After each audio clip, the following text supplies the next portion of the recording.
Efésios 6, a partir do versículo 10.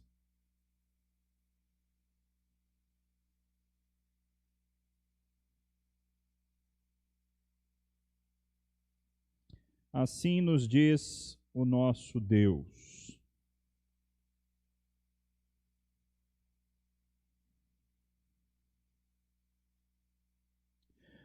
Quanto ao mais, sejam fortalecidos no Senhor e na força do seu poder.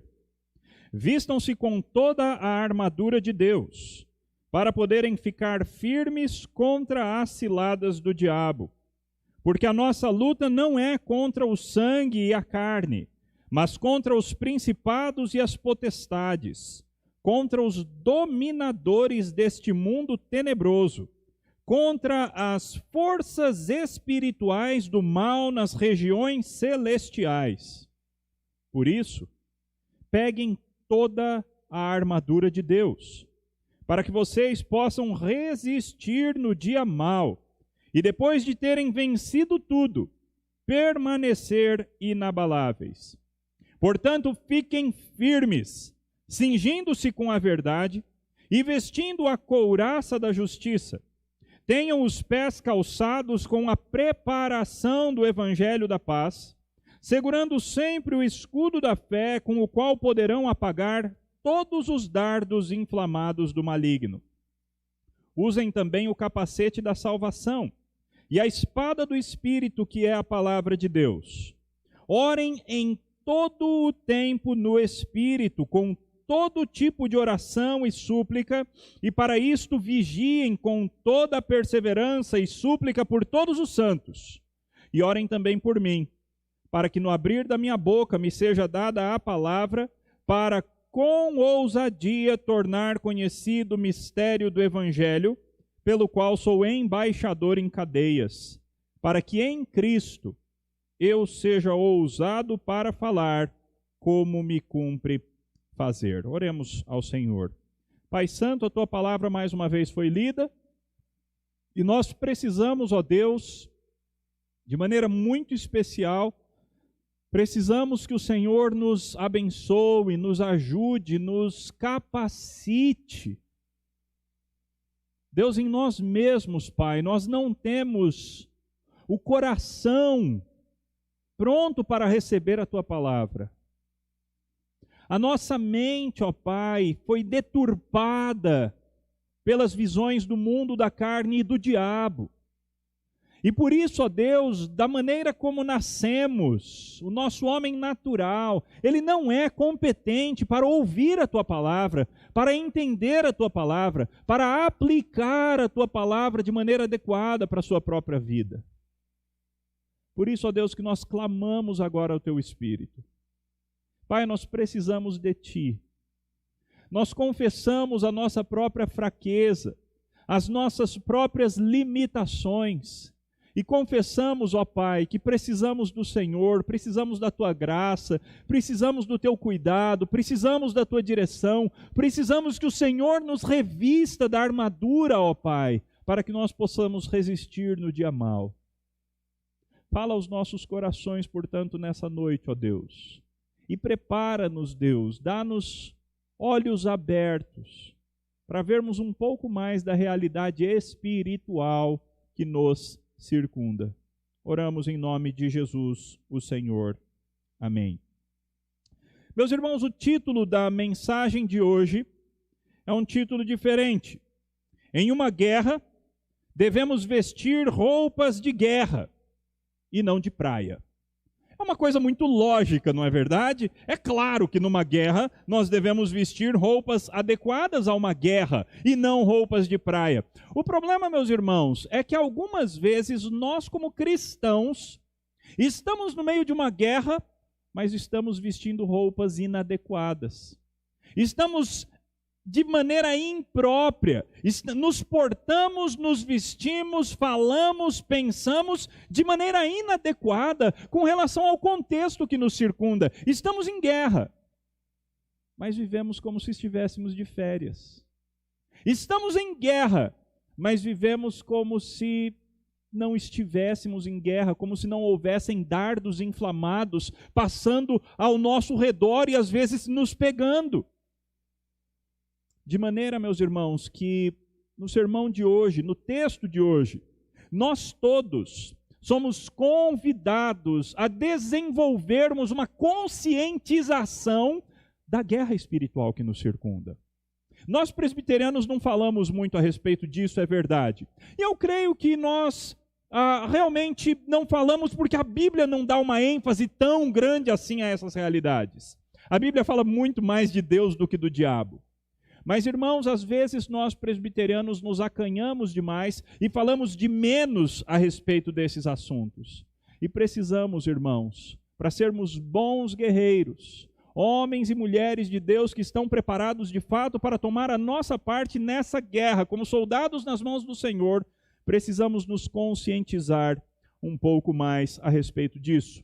Por que nós precisamos de roupas de guerra?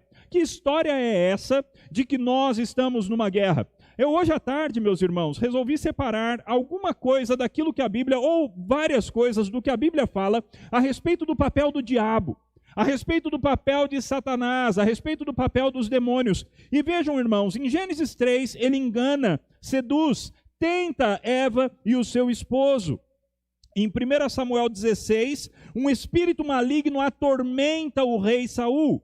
Em 1 Samuel 18, esse espírito maligno que está atormentando o rei Saul, dá o desejo a Saul de matar o rei Davi, ou de matar aquele que viria a ser rei, Davi, com uma lança. Então o rei Saul ataca uma lança em Davi para matá-lo, incitado por um demônio.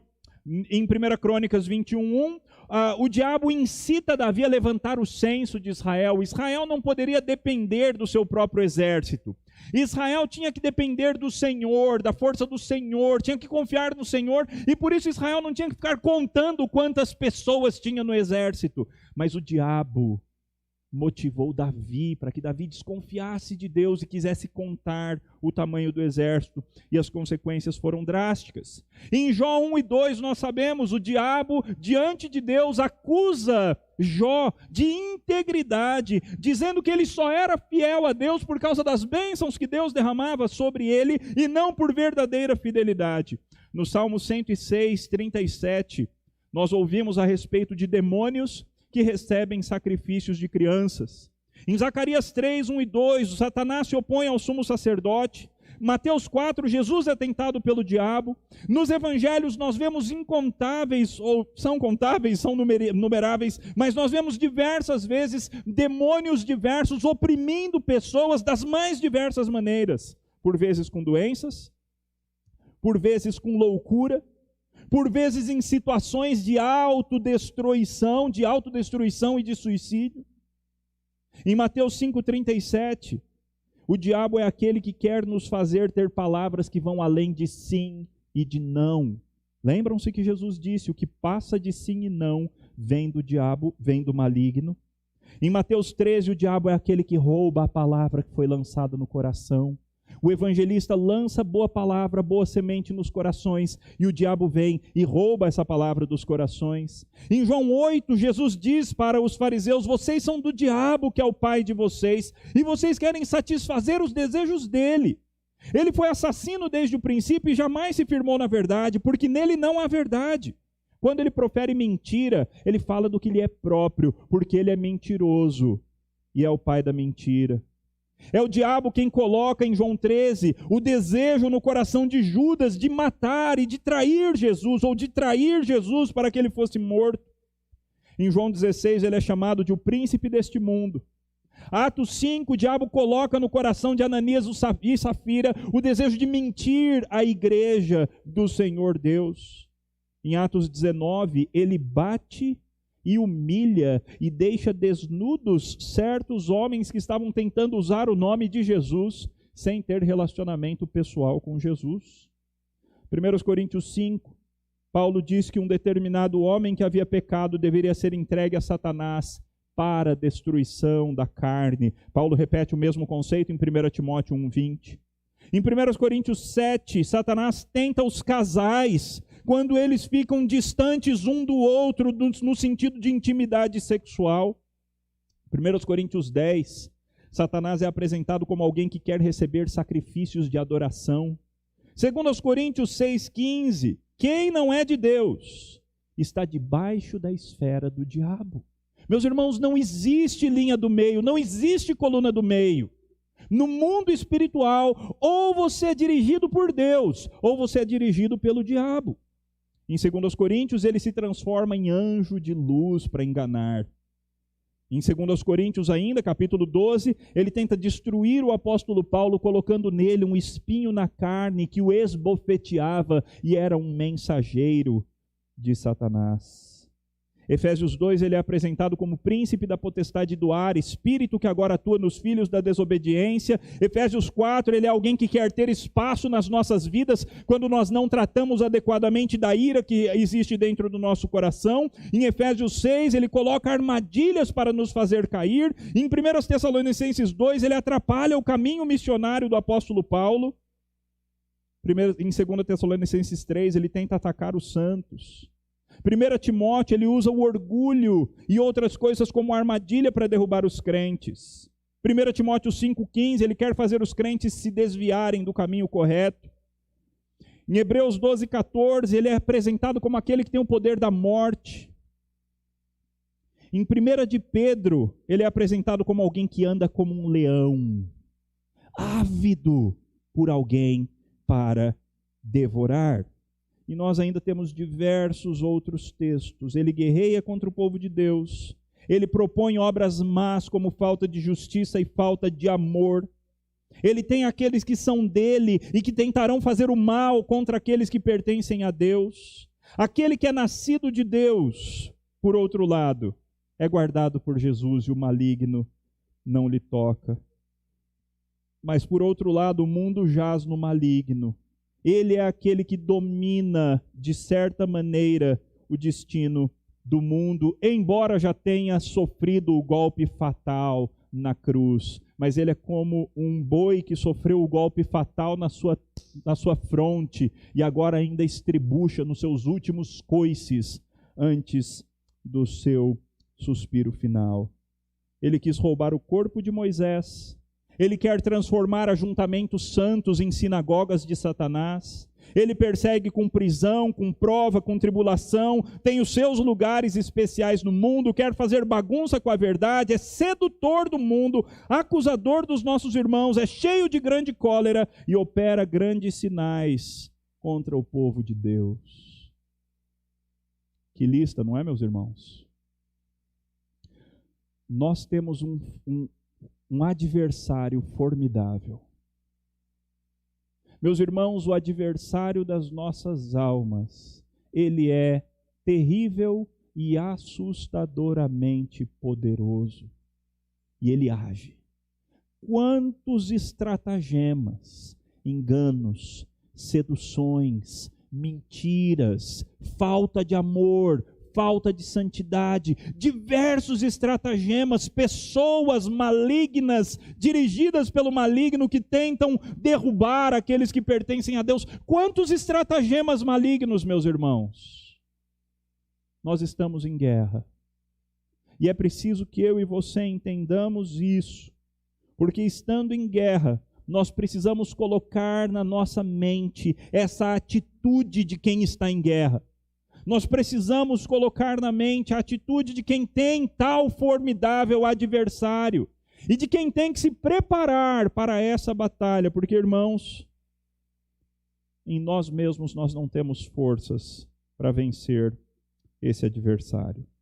Deus seja louvado, no entanto, porque Efésios 6, de 10 a 20, nos ensinam a respeito dessa batalha. Efésios 6, de 6 a 20, nos ensina a respeito de como nós fazemos para batalhar nessa batalha que parece um tanto injusta, porque o adversário é muito mais forte do que nós. Mas mais forte é aquele que está em nós do que aquele que está no mundo. Meus irmãos, muito mais forte é aquele que está em nós. O nosso general é todo poderoso e ele faz com que o diabo trema nas bases. Nós então precisamos aprender a nos fortalecermos. Os versículos 10 a 13 de Efésios 6 dizem exatamente isso para nós, ensinam-nos que nós devemos de fato fortalecer os nossos passos, fortalecer as nossas mãos, precisamos fortalecer-nos para essa batalha. O versículo diz assim, versículo 10 do capítulo 6, quanto ao mais, Paulo já tinha falado sobre tantas coisas na sua carta. Já tinha falado sobre os deveres de cada pessoa dentro da família, sobre os deveres na vida profissional, sobre os deveres de buscar santidade, sobre a nossa salvação em Cristo, do ponto de vista do Pai, do Filho e do Espírito Santo, do nosso ponto de vista que estávamos mortos em delitos e pecados e fomos salvos pela graça mediante a fé. Paulo já tinha falado de tantas coisas, mas faltava uma instrução importante. Então ele diz, quanto ao mais, sejam fortalecidos no Senhor e na força do seu poder. Essa é a ordem. Notem, meus irmãos, que aqui nós temos uma ordem, um mandamento da palavra de Deus e, portanto, não uma opção, não algo que nós podemos ou não fazer, mas uma obrigação cristã, uma obrigação que o apóstolo, segundo alguém inspirado por Deus, o apóstolo coloca sobre nós, é a nossa responsabilidade. Sejam fortalecidos no Senhor. Eu acho muito interessante quando a Bíblia apresenta um imperativo passivo. Porque o imperativo passivo, ele tem a ideia tanto da atividade, eu tenho parte nisso. Mas a minha parte é receber. Ou seja, quem realmente faz é o próprio Deus. A minha obrigação é me preparar de alguma forma para que Deus faça a sua obra em mim e me fortaleça com esse poder que eu tanto necessito. Sejam fortalecidos no Senhor e na força do seu poder. Vejam que isso daqui é uma ênfase enorme, não é verdade? Sejam fortalecidos no Senhor e na força do seu poder. Força do poder. O que é isso? Isso é ênfase. Isso é Paulo dizendo para você e para mim que nós somos fraquinhos. Do jeito que nós somos fracos. E nós precisamos de uma força externa, de uma força que não nos pertence de maneira natural. Nós precisamos dessa força externa para que ela nos inunde e para que ela então nos deixe preparados para essa guerra. A segunda ordem do apóstolo, no versículo 11, é: vistam-se com toda a armadura de Deus, para poderem ficar firmes contra as ciladas do diabo. Notem que Paulo coloca agora todo esse texto, tudo que ele está falando, Paulo coloca nesse ambiente, nesse contexto de batalha espiritual. Meus irmãos, existe um adversário e ele é todo cheio de ciladas, todo cheio de estratagemas, todo cheio de esquemas. Ele vai tentar te derrubar e ele é bom nesse jogo. Então eu e você temos que vestir a armadura. Eu e você precisamos estar adequadamente vestidos, porque ele vai tacar dardos inflamados, ele vai colocar armadilhas no nosso caminho, ele vai colocar pessoas falsas que vão tentar nos derrubar, ele vai colocar diversos dos seus estratagemas e fazer diversas coisas para tentar nos fazer cair. Então a ordem apostólica é: vista-se de toda a armadura. Daqui a pouco, evidente, Paulo vai explicar o que é essa armadura. Antes disso, no entanto, ele acrescenta o seguinte no versículo 12. Por que nós precisamos nos vestir da armadura? Porque a nossa luta não é contra o sangue e a carne. A nossa luta não é contra coisas humanas. Mas a nossa luta, em vez disso, é contra os principados e as potestades, contra os dominadores deste mundo tenebroso, contra as forças espirituais do mal nas regiões celestiais. Meus irmãos, a verdade é que existe um mundo invisível ao qual nós não temos grande acesso, que está acontecendo. Esse exército do mal tem vários seres espirituais arregimentados. Vejam que aqui nós temos diversos nomes, nós nem entendemos isso direito, meus irmãos. Principados e potestades, dominadores do mundo tenebroso, forças espirituais do mal, e todos eles nas regiões celestiais. Existem espíritos maus, anjos caídos, anjos que foram feitos bons, mas que abandonaram o seu estado de pureza, que abandonaram o seu estado de santidade e preferiram seguir o príncipe das trevas, preferiram seguir o diabo, Satanás, e essas entidades malignas estão em algum lugar no mundo espiritual, extremamente vivas e ativas. E é por isso que eu e você precisamos nos vestir com a armadura. Vejam que é exatamente para isso que Paulo vai no versículo 13. Por isso, peguem toda a armadura de Deus. Não fiquem aí parados, não fiquem de roupa de praia, não fiquem aí como quem está viajando, como quem está passeando em algum lugar, num campo florido. Não deem mole. Fiquem espertos. Essa é a ordem. Acordem. Fiquem espertos. Existe um mundo espiritual maligno, doido para te derrubar. Então, pegue toda a armadura de Deus. Não escolha apenas algumas peças da armadura que nós vamos ver, mas vista-se de absolutamente toda a armadura de Deus. Para quê? Para que vocês possam resistir no dia mau. Os dias maus virão, meus irmãos. E é claro que no contexto do texto, o dia mau é o dia do encontro com o maligno. O dia mau é o dia que as hostes espirituais do mal vêm contra você. E elas vêm, meus irmãos. Elas vêm. Por vezes trajadas de anjo de luz, por vezes com esquemas, por vezes com seduções, por vezes através de pessoas, por vezes através de problemas, por vezes através de doenças, mas elas vêm. E nós só conseguiremos resistir se estivermos vestidos de toda a armadura de Deus. Porque o dia mau vem, uma hora ou outra o mal consegue nos atingir.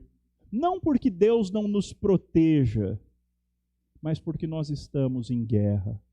Nós somos soldados do grande general, que é o Senhor Jesus Cristo. Ele mesmo saiu ferido dessa guerra. E nós passaremos por dificuldades, angústias, tribulações. A grande bênção, no entanto, é a maneira que o texto termina, para que vocês possam resistir no dia mau, e depois de terem vencido tudo, que vocês ainda permaneçam inabaláveis. Ou seja, é aquela imagem, essa imagem aqui, eu amo essa imagem. Essa imagem é a imagem de um guerreiro no final da guerra, depois de ter destruído todos os seus oponentes, e ele ainda está de pé.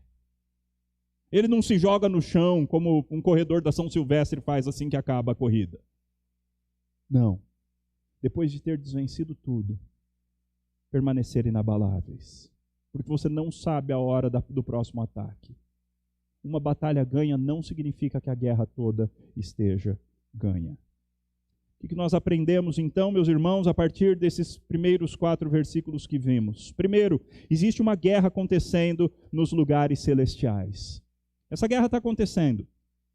Ainda que você não veja, ainda que você nunca tenha tido acesso ou visível ou a informações terríveis a respeito dessa guerra, mas saiba, a Bíblia nos diz que existe uma guerra acontecendo nos lugares celestiais e existem diversos demônios dos mais distintos ranks preparados para atacar. Nós, aleluia, nós fomos resgatados do império do mal. Houve um tempo em que eu e você estávamos do lado de lá.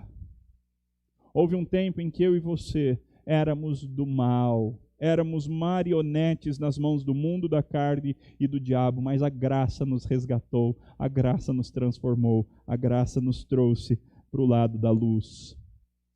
Terceiro, precisamos ser fortalecidos pelo poder de Deus, que nessa carta é definido como o mesmo poder que ressuscitou Jesus dentre os mortos. Se vocês se lembram um pouco da série em Efésios, houve algumas vezes que nós falamos a respeito do poder de Deus. Porque Paulo, no final do capítulo 1, ele ora pedindo que Deus dê poder ao seu povo. No final do capítulo 3, ele ora de novo, pedindo que Deus dê poder ao seu povo. Paulo estava extremamente preocupado em que Deus derramasse poder sobre o seu povo, porque Paulo é consciente da guerra que envolve o povo de Deus. Quarto, precisamos nos vestir da armadura de Deus, pois essa batalha é espiritual. Não adianta uma réstia de alho, não adianta uma estaca de madeira.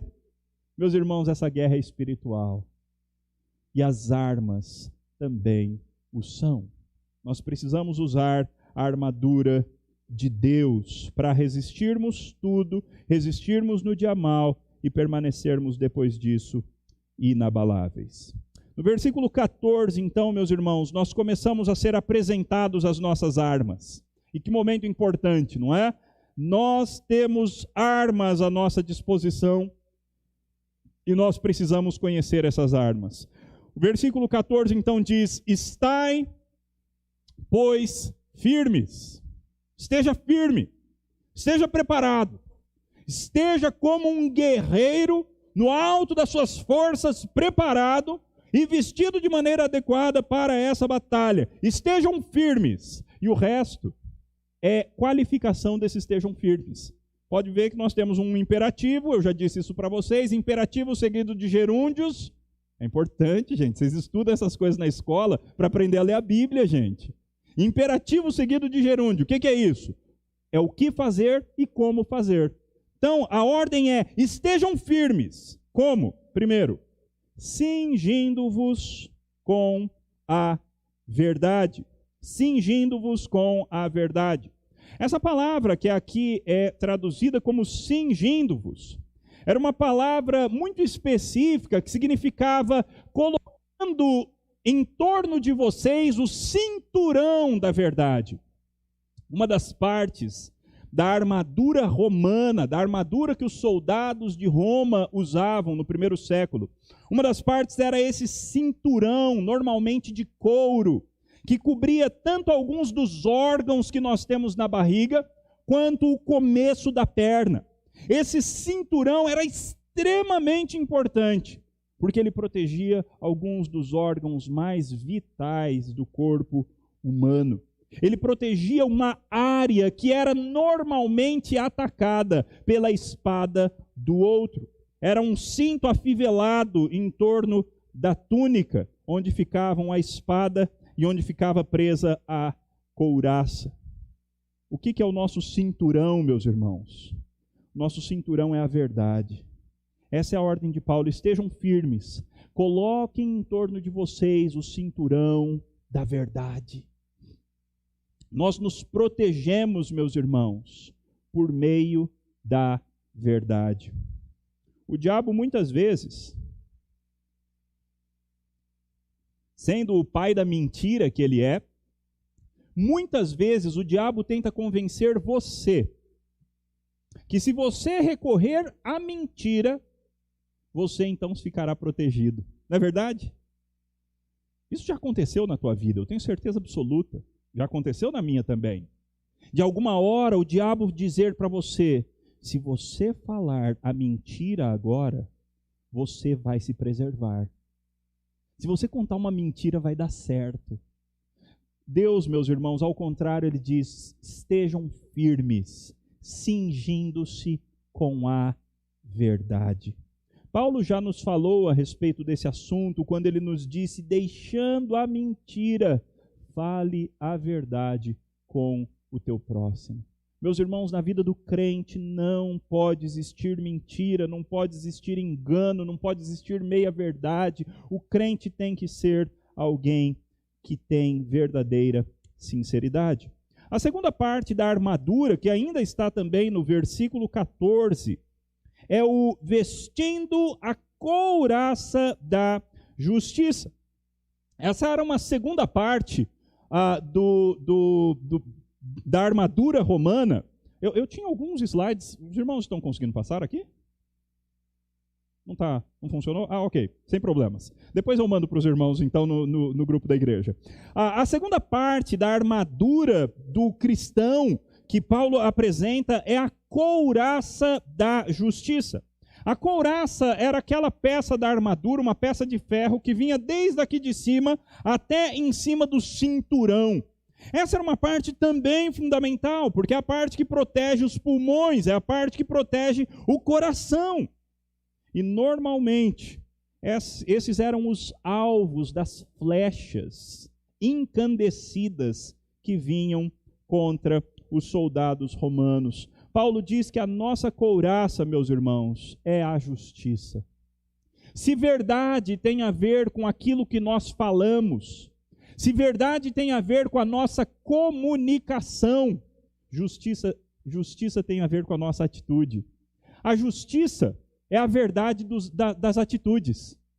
A justiça é uma maneira correta de agir, de pensar, de falar, de agir, de pensar, de reagir, de sentir. Nós somos defensores da justiça.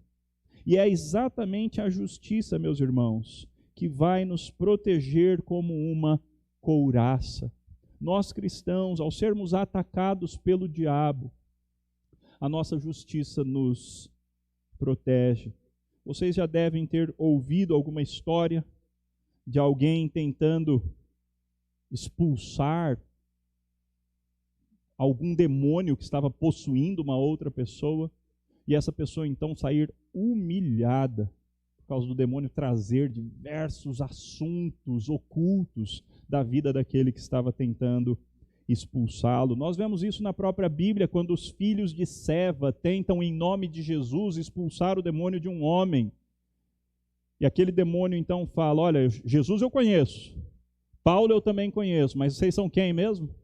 E aí vai para cima deles e bate neles até e deixa eles fugindo nus pela rua. Meus irmãos, é a nossa justiça que vai nos proteger no dia mau.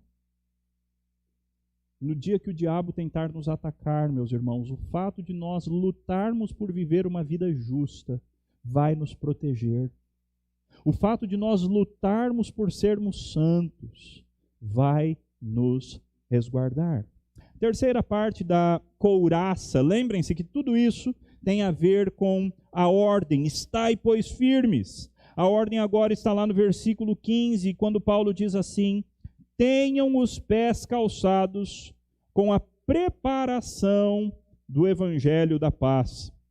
O soldado romano, ele usava uma sandália que por vezes tinha proteção para a canela, era uma sandália, era uma espécie de sandália coturno, para que desse a ele maior mobilidade e maior proteção para as suas pernas. Alguns modelos da sandália romana, da sandália do exército romano, tinha pregos embaixo para dar maior estabilidade nos terrenos acidentados dos campos de batalha. A nossa sandália, meus irmãos, é a preparação do evangelho da paz. É uma prontidão para servir, derivada da certeza da nossa salvação. Você foi salvo pelo evangelho da paz. Você, um belo dia, ouviu o evangelho e aquilo te fez sentido, por obra do Espírito Santo. Porque se dependesse só de você e só de mim, nunca faria sentido. Mas por obra do Espírito Santo, o evangelho fez sentido para você. E o evangelho, então, vindo, ele trouxe paz. Paz àqueles que estavam longe, paz àqueles que estavam perto. Justificados, pois, mediante a fé, nós temos paz com Deus. Meus irmãos, o evangelho nos traz paz. É por isso que Paulo começa todas as suas cartas dizendo graça e paz. Porque o evangelho nos traz essa paz. Paz existencial, paz com Deus, paz com o próximo, paz com o outro, paz com os demais cristãos. E é por causa dessa paz, é por causa desse fato de que o evangelho nos traz paz, que nós estamos bem preparados. A preparação do evangelho da paz. A prontidão, a preparação, a disposição que o evangelho da paz nos traz. Depois nós temos o escudo da fé. Paulo diz assim novamente, aliás, agora no versículo 16, segurando sempre o escudo da fé, com o qual poderão apagar todos os dardos inflamados do maligno. Essa era uma arma bem terrível, que começou a ser usada muitos anos atrás, não é? Depois que a flecha foi desenvolvida, o arco e flecha foi desenvolvido, depois foi desenvolvido a flecha incandescente, não é? Uma flecha que você mergulhava no betume, colocava fogo e então atacava aquela flecha. Ela, além de ferir, ela queimava. Era algo que fazia bastante estrago nos exércitos. E, meus irmãos, Paulo escolhe essa como a arma do diabo. Não que ele só tenha essa, ele tem diversas armas. Mas Paulo escolhe essa para dizer, olha, embracem o escudo da fé. Porque o diabo vai atacar vocês com dardos inflamados. Ele vai jogar diversas setas incandescentes contra vocês. E a não ser que vocês estejam empunhando firmemente o escudo da fé, vocês vão sofrer sério dano. Meus irmãos, a fé é, portanto, o escudo que apaga esses dardos inflamados do diabo. O diabo, por vezes, vai questionar a tua salvação. O diabo, por vezes, vai questionar a tua vocação. O diabo, por vezes, vai questionar se você é uma pessoa séria ou não. Vai te dar a famosa síndrome do impostor. Quando a pessoa acha que a pessoa não é verdadeira, a pessoa é, na verdade, um impostor e não alguém veraz. O diabo tem diversos estratagemas. Mas, meus irmãos, com o escudo da fé, nós conseguimos apagar as investidas satânicas e malignas que vêm contra nós. É bom nós nos lembrarmos de quando Jesus Cristo disse, não é, para aquela mulher, filha, a tua fé te salvou. Vai-te em paz e fica livre do teu mal. E mais à frente, quando alguém diz para o chefe da sinagoga, olha, não incomoda mais Jesus porque teu filho já morreu. Uma pessoa totalmente sem noção, não é, para dar uma notícia desse tipo para um homem. E aí Jesus se volta para ele e diz, não temas, crê somente. Lá em 1 de João 4 nós lemos, porque todo o que é nascido de Deus vence o mundo. E essa é a vitória que vence o mundo. A nossa fé. Meus irmãos, fé é fundamental. Nós precisamos nos alimentar da palavra, para que a palavra crie cada vez mais fé dentro de nós. Precisamos ter fé, certeza inabalável das coisas que se esperam e dos fatos que nós não vemos. No versículo 17, nós temos a apresentação de mais uma das armas, mais uma das partes da nossa armadura. O texto diz assim, usem também o capacete da salvação. Usem também o capacete da salvação. É evidente a importância de um capacete para um soldado, não é verdade? É claro que o capacete protege o nosso cérebro, protege tudo que nós temos nessa parte fundamental do nosso corpo, que é a cabeça. É interessante que Paulo compara a nossa consciência da própria salvação como esse capacete. Meus irmãos, o crente maduro, ele precisa progredir em ter certeza da sua própria salvação. Ele precisa progredir em sentir-se amado pelo Senhor Deus, em sentir-se um dos eleitos de Deus, um dos amados de Deus, um dos escolhidos de Deus. É fundamental, meus irmãos, que nós cresçamos nisso como crentes. É lógico, alguns crentes têm dificuldade com isso, e é normal. Afinal, essa é uma das áreas que o diabo nos ataca. É por isso que João escreveu certa feita, se o teu coração te enganar, se o teu coração questionar que você pertence a Deus, Deus é maior do que o nosso coração. Porque essa era uma das crises que João estava resolvendo quando ele escreve a sua primeira carta para os crentes. Alguns dos crentes ali da igreja de João estavam em dúvida de se eles eram realmente salvos ou não, se eles pertenciam realmente ou não a Deus. Eles estavam em crise de fé. E João então diz: olha, existem alguns testes que você pode fazer. O teste da santidade, o teste da doutrina, se você crê na doutrina correta, e o teste do amor fraternal. Mas se mesmo depois de tudo isso, o teu coração quiser te enganar, saiba que Deus é maior do que o nosso coração. Mas, meus irmãos, nós precisamos tomar o capacete da salvação. Precisamos permitir que a palavra somada ao Espírito, porque é sempre assim, é sempre palavra e Espírito. Precisamos nos expor à palavra e buscar o Espírito, para que nós tenhamos cada vez mais segurança da nossa salvação e estejamos protegidos com essa consciência da salvação. Assim como Paulo, estou plenamente certo de que aquele que começou boa obra em vós há de completá-la até o dia de Cristo Jesus. Nós também precisamos estar plenamente certos que aquele que começou a trabalhar em nós, as experiências que nós tivemos com Deus não foram coisa da nossa cabeça, foram obra sobrenatural e milagrosa de Deus. E esse mesmo Deus vai nos levar a bom termo. Ele vai nos fazer chegar no nosso porto seguro. Finalmente, a última parte dessa armadura bendita que o Senhor coloca à nossa disposição é a única arma. O resto era tudo armadura, o resto era tudo proteção. Essa é a única arma que nós temos, que serve, evidente, tanto para proteção quanto para ataque. O texto nos diz assim, então, no final do versículo 17, e a espada do Espírito, que é a palavra de Deus.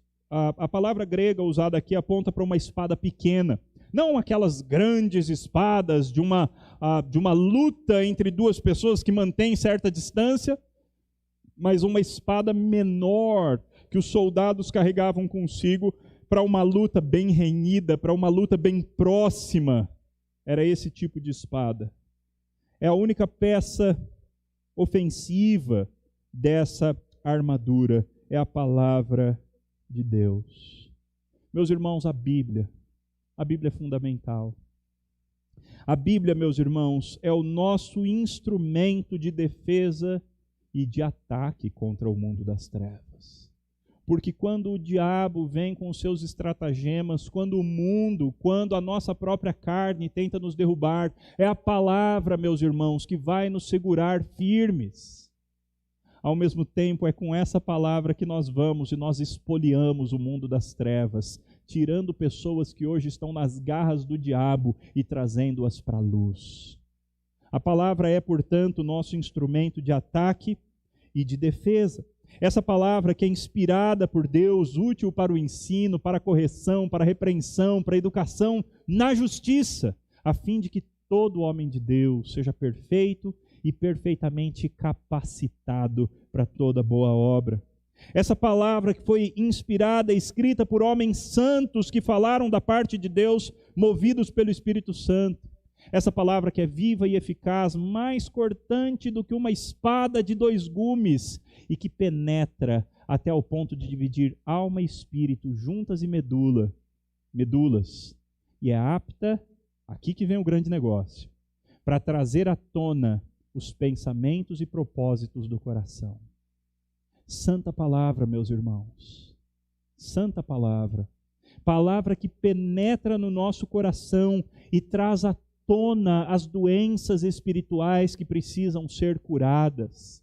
E a própria palavra é o remédio usado por Deus para curar os nossos pecados, as nossas fraquezas, as nossas dificuldades. Meus irmãos, nós estamos numa batalha. E nós vimos que nós temos um adversário terrível, um adversário fortíssimo, um adversário que, se essa guerra dependesse apenas de nós mesmos, nós estaríamos fritos. Assim como Davi, se dependesse apenas de si mesmo, estaria frito contra Golias. Mas, meus irmãos, mais forte é o que está em nós do que aquele que está no mundo. E se nós, com essa armadura, resistirmos ao diabo, ele fugirá de nós. Não porque nós somos poderosos, não porque nós temos o poder de determinar, de mandar acontecer e as coisas acontecem. Ai de nós, ai de nós.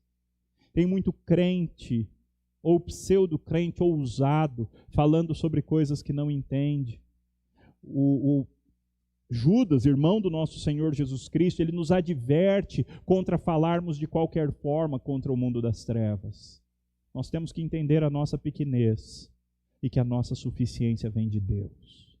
Meus irmãos, nós só temos vitória garantida por causa de Deus. Nós só temos vitória garantida porque Deus nos provê a armadura que nós precisamos para lutar. Então, vista-se da verdade, da justiça, da prontidão do evangelho da paz, da fé, da salvação e da palavra de Deus. E vá para a batalha. E vá encarar as batalhas que o Senhor permitir que você encare. Paulo, então, conclui essa sessão. E é muito interessante, porque eu não sei você, mas eu esperava que Paulo desse alguma parte da armadura para oração, não é? Oração é tão fundamental, e a gente esperava assim que Paulo criasse alguma coisa para falar da oração, mas Paulo não faz isso. Paulo não quis, me permitam, metaforizar a oração. Ele não quis dar uma figura para a oração. Ele quis falar da oração como ela é. E assim nós temos Paulo falando sobre oração nos versículos 18 até o final, quando ele diz assim: orem em todo o tempo no Espírito, com todo tipo de oração e súplica. E para isso vigiem com toda perseverança e súplica por todos os santos. E orem também por mim, para que no abrir da minha boca me seja dada a palavra, para com ousadia tornar conhecido o mistério do Evangelho, mistério pelo qual sou embaixador em cadeias, para que em Cristo eu seja ousado para falar, como me cumpre fazer. Aqui Paulo deixou todas as metáforas de lado, e ele simplesmente diz: e gente, nessa batalha espiritual, lembrem-se do seguinte: oração é fundamental. Oração é fundamental. Orem, vejam quantas qualificações. Orem, número 1, em todo o tempo. Todo o tempo. Nós estamos em batalha e nossa força é mínima. Nós precisamos da força do alto. Nós precisamos ser revestidos com poder. Lembra do primeiro versículo? Sede revestidos com poder, da força do seu poder. Nós precisamos desse poder. Então nós precisamos clamar, precisamos orar, precisamos pedir, precisamos orar. Orando em todo o tempo. Orando em segundo lugar, no Espírito. É orar de tal forma vinculados à pessoa do Espírito Santo, meus irmãos. Que num certo sentido tem uma hora que a nossa oração é totalmente compatível com a vontade de Deus, porque é o Espírito quem está nos conduzindo naquela oração. Orando com todo tipo de oração e súplica, todo tipo de oração. É interessante porque o Novo Testamento usa várias palavras distintas para falar sobre oração. Ação de graças, súplica, oração, oração no Espírito, vigilância. A Bíblia usa várias palavras. E aqui Paulo diz, olha, orem todo tipo de oração. Orem em todo tempo, orem no Espírito, orem com todo tipo de oração e súplica. E para isso, vigiem com toda perseverança e súplica por todos os santos. Basicamente ele repetiu o que ele tinha falado, não é? É para orar em todo tempo, é para orar com toda perseverança. É para vigiar, é para estar o tempo todo conectado com Deus, está dirigindo, está no trabalho, está na escola, está na faculdade, está estudando, está lavando banheiro, está fazendo um trabalho importante. Ore, esteja conectado com o Senhor, esteja em oração. E aí então Paulo mostra a dependência dele, o grande apóstolo Paulo, não é? Por que grande? Porque o poder do alto sobre ele era grande. E orem também por mim, para que no abrir da minha boca me seja dada a palavra, para com ousadia tornar conhecido o mistério do Evangelho, Às vezes a gente pensa que um homem como Paulo tinha facilidade, ele abria a boca e já falava, não é? Abria a boca e já saía virtude, saía coisa boa. Meus irmãos, aqui nós temos o apóstolo Paulo falando da fraqueza dele. Ele precisa da oração dos irmãos. Ele diz: orem por mim. Orem para que quando eu abrir a boca, a palavra me seja dada. Não a palavra do meu próprio coração, da minha própria mente, dos meus próprios estudos, mas a palavra do Senhor Deus. Para que com ousadia, com intrepidez, com coragem, eu torne conhecido o mistério do Evangelho, mistério pelo qual eu estou preso. Meus irmãos, nós estamos numa grande batalha. Número 1, nós vimos que nós temos um inimigo terrível. Nós temos um inimigo forte. Nós temos um inimigo versado em guerra. Nós temos um inimigo que não é como nós, pessoas pequenininhas, fracas, que não sabem lutar nas suas próprias forças. O nosso inimigo, ele é versado em guerras. Ele já tem batalhado há milênios. E ele já venceu algumas dessas batalhas. Então, meus irmãos, nós precisamos recorrer à força que não é nossa. Nós precisamos desesperadamente, como se a nossa vida dependesse disso, porque de fato depende, nós precisamos recorrer à força que vem do alto. Sejam fortalecidos com poder e fiquem firmes. Como? Vestindo a armadura. Usando essas bênçãos que o próprio Deus concede a cada um de nós. Cinturão da verdade, ou a verdade, a couraça da justiça, ou seja, a justiça, verdade de vida, verdade prática, sandálias da prontidão do Evangelho da paz, ou seja, uma disposição causada pelo Evangelho da paz, o escudo da fé para apagar os dardos inflamados do diabo, o capacete da salvação, uma consciência de que nós somos amados, guardados, protegidos e seremos apresentados imaculados diante da glória do Pai. Tenha certeza disso. E com base nisso, vá para a guerra. E finalmente a espada do Espírito, que é a palavra de Deus. Nós precisamos saber manejar bem essa palavra aqui, porque disso, meus irmãos, vai depender a nossa vida. E no meio de tudo isso, orarmos ao Senhor. No meio de tudo isso, orando em todo o tempo no Espírito, com todo tipo de súplica e oração. Meus irmãos, nós como igreja, e nós como pais, nós como família, nós como indivíduos, nós precisamos aprender a depender mais de Deus.